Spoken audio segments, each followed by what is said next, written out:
De la manera como nosotros nos concebimos a nosotros mismos es la forma como construimos nuestra familia. Y de la manera como nosotros concebimos la familia es la forma como nosotros concebimos la iglesia. El concepto que usted tenga de iglesia, bueno o malo, depende mucho del concepto que usted tenga de sí mismo. Y el concepto que usted tenga de sí mismo, bueno o malo, tiene mucho que ver en la forma como usted construye su familia. Porque es que una de las cosas que uno necesita comprender es que la unidad de la iglesia es producto de la unidad de la familia. Y la unidad de la familia es producto de la integración de lo que nosotros mismos somos. A ver, intento explicárselos de esta forma. Cuando nosotros pensamos que somos simplemente cuerpo y alma, y que el cuerpo tiene sus propios deseos, y que el alma tiene sus propios deseos, y que hay una lucha permanente que jalona el uno o lo otro a ver quién gana, a ver si finalmente terminamos inclinados a nuestros deseos corporales o somos capaces de seguir nuestros deseos espirituales. Y nosotros vemos el cuerpo y el alma, como lo ven algunas personas, como enemigos, como distanciados el uno del otro. Es muy difícil poder tener de nosotros una imagen de unidad estrecha. Si usted cree que su cuerpo es enemigo de su alma, usted es enemigo de usted mismo. Porque es que nosotros no tenemos un cuerpo, nosotros somos un cuerpo. Tal vez una de las mejores definiciones de un ser humano es, los humanos somos espíritus encarnados. ¿No creen ustedes que el alma debe ir por un lado y que el cuerpo debe ir por el otro? Sí, que es que yo tengo deseos espirituales, pero es que el cuerpo no me deja. Sí, que es que el cuerpo me jalona. Usted no puede verse a sí mismo de esa forma. Por eso la integración y la reconciliación entre lo que es nuestro cuerpo y nuestra alma es una de las grandes luchas que uno tiene siempre que librar, siempre, para poder tener de sí mismo un concepto de unidad, donde el cuerpo trabaja por el alma y el alma trabaja por el cuerpo.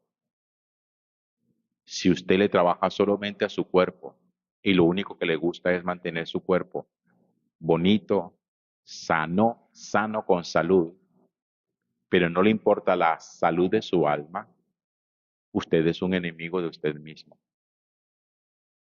Y eso obviamente lo va a llevar a uno al proceso de entender y de cómo construye uno su familia. La unidad de la familia es producto de el entender que todos nosotros formamos un vínculo en donde cada uno de nosotros tiene siempre algo para aportar. Miren, la gran diferencia, la enorme diferencia que existe entre una familia y una empresa, aun cuando a nosotros siempre nos quieran vender la idea de que la empresa es la familia, los criterios empresariales son muy distintos a los criterios familiares, porque en la familia nos une el amor, la espiritualidad. En cambio, la empresa, lo que nos une a nosotros son los intereses laborales y económicos. ¿Qué le interesa al dueño de una empresa? Que sus trabajadores produzcan. Y en la empresa existe una cosa que no debería existir nunca en la familia, rivalidad y competencia. En la empresa sí existe la rivalidad, sí existe la competencia porque hay gente que quiere el puesto suyo y compite para ello y busca la manera de podérselo quitar. Rivaliza con usted porque quiere mostrar que su trabajo es mucho más eficaz que el que usted puede hacer. Y por eso hay gente que nos pisa a nosotros los talones en el puesto que nosotros tenemos y siempre hay gente que nos dice, el puesto tuyo lo quieren, están pidiendo tu cabeza. En cambio, en la familia, en principio, no debería, es el deber ser, no debería nunca existir sentimientos de rivalidad y de competencia. Los hijos no deberían ser nunca, los hermanos no deberían ser nunca entre sí rivales, ni competir por el afecto de sus padres. Los esposos no deberían competir ni ser rivales el uno contra el otro, porque la rivalidad y la competencia dentro de la familia hace que se destruya, que se vaya al piso. Un par de esposos que han unido su vida y que lo que saben es competir, a ver quién aporta más, a ver quién gana más, a ver quién grita más, a ver quién manda más, a ver quién gobierna más. Eso es una familia que va camino al fracaso. Si los hermanos compiten entre ellos, rivalizan entre ellos y dicen, como suelen decir, es que a mí mi papá me quiere más que a ti o a mí mi mamá me quiere más que a ti, eso obviamente va a destruir la familia porque crea enemistad y crea odio.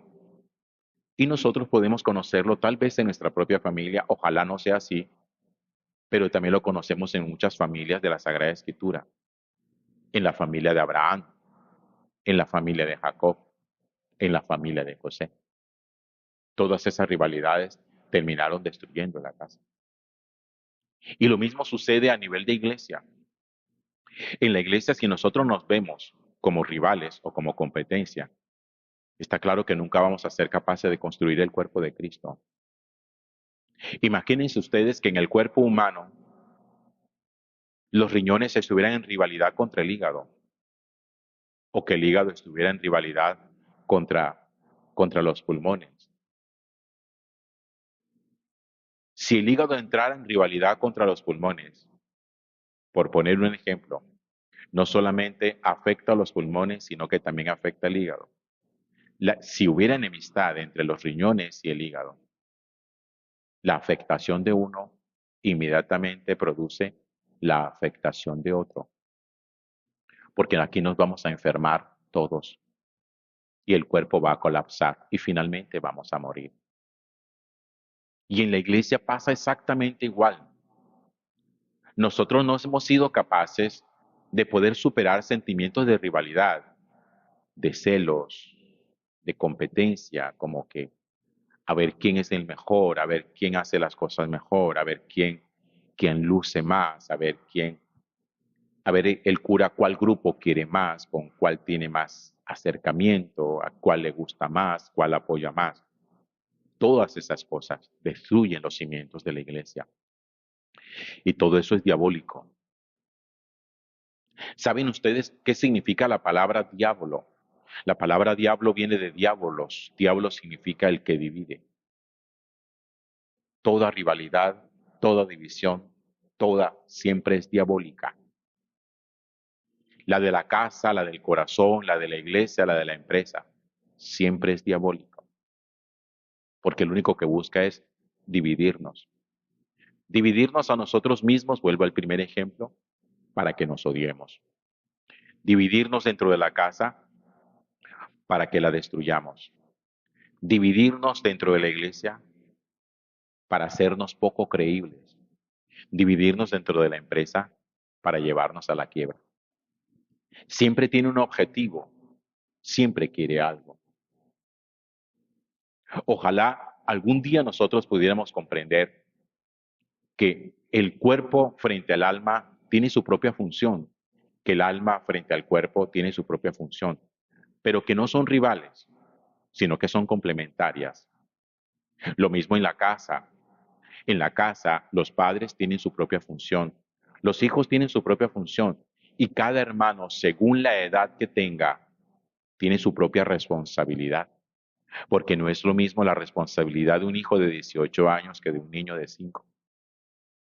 Y no son exactamente iguales las competencias de un papá. Un papá tiene que actuar como papá, una mamá tiene que actuar como mamá. El papá no es mamá, la mamá no es papá.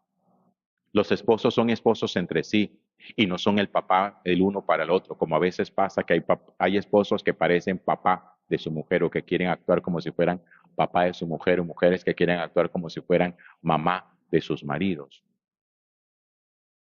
El cuerpo está tan bien hecho que existe una sincronización entre todos los órganos, todos, gobernados por el órgano mayor, el cerebro humano, que es el que gobierna todo lo demás, el que sincroniza todo lo demás.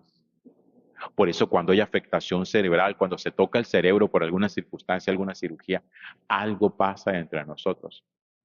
se pierde movilidad, se pierde coordinación, pierde uno algo de memoria, los estados anímicos se exaltan, nos volvemos más coléricos, etcétera, etcétera, dependiendo de esa área del cerebro que haya sido tocado. El cuerpo está sincronizado. Por eso cuando uno mutila el cuerpo inmediatamente se resiente y dice aquí pasa algo. Igual pasa en la familia. Si nosotros dejamos vernos desde la rivalidad y entendemos que cada uno tiene que hacer lo suyo y cada uno lo hace, construye su familia. Y lo mismo pasa dentro de la iglesia. Como lo expresa el apóstol San Pablo. En la carta a los Romanos, en el capítulo 12, que es el texto que acabamos de escuchar, dice Pablo, nosotros, siendo muchos, somos un solo cuerpo en Cristo, pero cada uno existe en relación con los demás. En el cuerpo cada órgano forma un solo cuerpo, pero cada órgano existe en función de los otros. El estómago no puede decir, me importa un pepino lo que le pasa al hígado. No lo puede decir. El hígado no puede ser indiferente frente a lo que le pasa al páncreas. Todos los órganos del cuerpo trabajan los unos por los otros, pero el cuerpo es uno solo. Hay una sincronización. Y dice Pablo de nosotros, de nuestra familia, de nuestra iglesia, nosotros siendo muchos, somos un solo cuerpo en Cristo Jesús. Pero cada uno existe en relación con los otros miembros. ¿Sabe eso qué quiere decir? Que ninguno existe en relación consigo mismo. Que Emaús no vive para sí mismo. Que la divina misericordia no vive para sí misma. Que el Sagrado Corazón no vive para sí mismo. Que las pequeñas comunidades no viven para sí mismos. Que todos vivimos para todos. Y que a Emaús no le puede ser indiferente lo que le pasa a la divina misericordia. Y que una comunidad de parejas no le puede ser indiferente lo que le pasa a una comunidad general. Y que lo que le pasa a los catequistas no puede ser indiferente para que lo que le pasa a los monaguillos. Como que eso es ese grupo allá. Que miren ellos a ver, que se desbarataron. Padre, que se desbarató tal grupo. A mí no me importa. ¿Cómo que no? Porque si un órgano del cuerpo colapsa, todo el cuerpo empieza a colapsar. Si un movimiento, si un grupo, si un carisma dentro de la iglesia colapsa, eso es una enorme pérdida para la iglesia. Hay una mutilación. Si algo pasa en un miembro de la familia, toda la familia queda afectada. Por eso el triunfo de alguien en la familia tendría que ser el triunfo de todos, sin sentimientos de envidia ni rivalidad. Y el fracaso de un miembro de la familia debería ser el fracaso de todos, sin sentimientos de alegría porque el otro fracasó.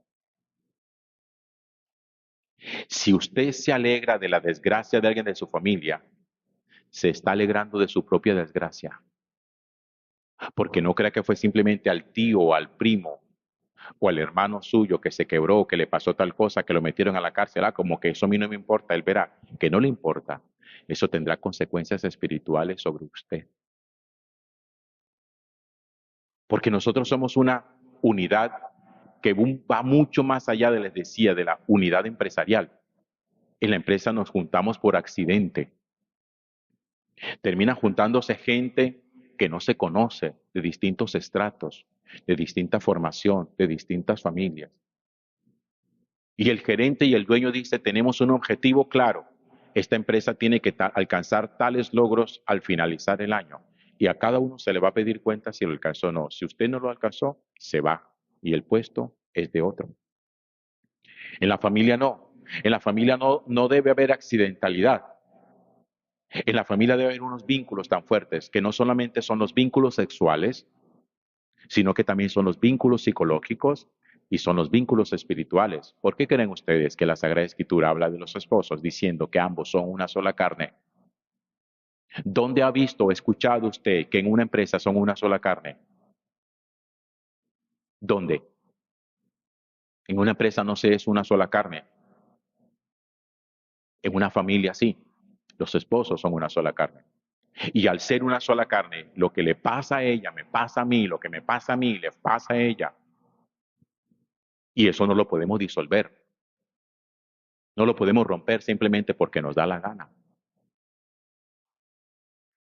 Y sigue diciendo entonces el apóstol Pablo, teniendo dones diferentes, deben ejercerse de esa forma. Todos tenemos dones diferentes, aptitudes, habilidades, carismas llamamos nosotros. Fíjense, en la familia cada uno tiene sus propios don, pero el don de mi hermano no rivaliza con el don mío. El don de mi esposa no rivaliza con el don mío. Ella pone su don al servicio de la familia, mi hijo pone su don al servicio de sus hermanos. Los dones no son dados para decorar la existencia. Los dones no se nos da para que nosotros tengamos más luminosidad que los demás. Hay gente que cree que tiene dones para brillar más que otros. Los dones no son para brillar. Los dones son puestos, son dados por Dios para compartir en el seno de la familia, en el seno de la iglesia, para enriquecer ese cuerpo que es la iglesia y ese cuerpo indisoluble que es la familia. Y dice Pablo entonces, teniendo dones diferentes, deben ejercerse de esa manera. El que es profeta, que viva de acuerdo a la fe. El que se dedica al servicio, dedicándose a servir. El que enseña, que aplique a la enseñanza. El que exhorta, que exhorte. El que distribuye los bienes, que lo haga con generosidad. El que preside con solicitud. El que hace obra de misericordia con gusto. ¿Cuáles son los dones? ¿Cuáles son las responsabilidades? ¿Cuáles son las habilidades? Haga lo suyo. ¿Qué está diciendo el apóstol Pablo?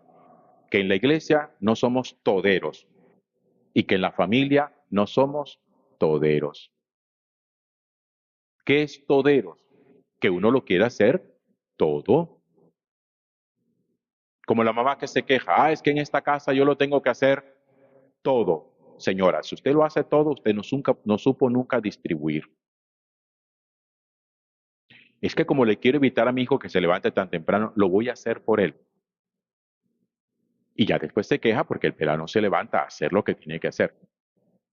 Es que me toca recogerle hasta los calzoncillos, lo tengo que hacer todo. Eso ya sí es problema suyo. Suyo. Que nunca supo distribuir las responsabilidades y los dones que cada uno tenía que ejercer en bien de la familia. Porque es que si usted deja los calzoncillos tirados en un baño que es un baño común, usted está afectando a toda la familia. Entonces no es un problema ínfimo tirar los calzoncillos y que yo venga a recogérselos. No, usted hace lo suyo, porque esta familia la construimos entre todos. Y así mismo ocurre en la iglesia. En la iglesia tenemos catequistas, ejerzan su catequesis. En la iglesia tenemos movimientos apostólicos, cada uno con su propio carisma. Ejercítelo de acuerdo a su carisma.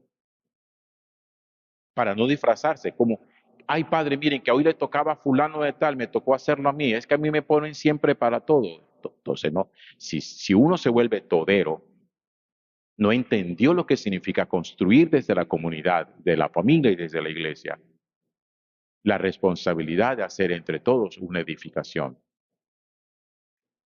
En una casa, para la construcción de una casa no hay toderos, como que el albañil es el mismo eléctrico, que el eléctrico es el mismo fontanero, que el fontanero es el mismo que pone el cielo raso, que es el mismo que pinta. Eso no existe así. Hay que buscarse uno para cada uno porque cada uno sabe de lo que sabe. El que sabe de tuberías hidráulicas, ese es el que sabe por dónde se meten todos esos tubos. El que sabe de electricidad es el que sabe por dónde se mete todo ese cableado. Pero cada uno debe hacer lo suyo. Y entienda que usted no se puede poner a hacer lo que le corresponde a otro. Y repito, por milésima vez ese cuentecito de que yo soy papá y mamá a la vez, eso es la mentira más grande del mundo, porque no se puede ser todero. La mamá solamente es mamá y el papá solamente es papá. Si usted levanta a su hijo sin papá, su hijo se te quedó sin papá y usted no es papá, ni puede hacer las veces de papá, ni puede pretender ser papá. Usted es solamente la mamá. ¿Que es una mamá hecha para adelante? Sí. ¿Que es una mamá que lo levantó económicamente? Sí. ¿Que es una mamá que lo levantó y lo hizo un profesional? Sí. ¿Pero que fue papá? No. Nunca lo puede ser. Y por eso esos vacíos nunca se llenan con facilidad. Y entonces enseñe a sus hijos desde pequeños cuáles son sus responsabilidades. ¿Qué hay que deja que el bebé, él cuando esté más grande aprenda? Más grande, si no aprende ahora, más grande no va a aprender jamás. ¿No ve que él se le enseñó, con el ejemplo que le puse ahorita, que hasta los calzoncillos se los tienen que recoger? Y después cuando se case, pretende también que su mujer le recoja los calzoncillos y la mujer a pelear con él. Ah, es que mi mamá me lo recogía, tu mamá. Yo no soy tu mamá. Asumir carismas, responsabilidades, lo que nos compete hacer con diligencia. Todos nosotros, dice Pablo, siendo muchos, formamos un solo cuerpo, pero cada cual existe en relación con los demás. Nada de eso de que yo voy a vivir para mí. No, señor, en esta casa, este techo es de todos. Y aquí vivimos en función de todos. ¿Usted quiere vivir para usted? Váyase y arma su apartamento y mira a ver cómo lo organiza. Pero mientras estemos en esta casa, papás se preocupan por los hijos por los papás, los hermanos entre sí. Nos edificamos juntos, porque cualquier derrumbamiento que haya en mi casa es mi propio derrumbamiento. Gloria al Padre y al Hijo y al Espíritu Santo.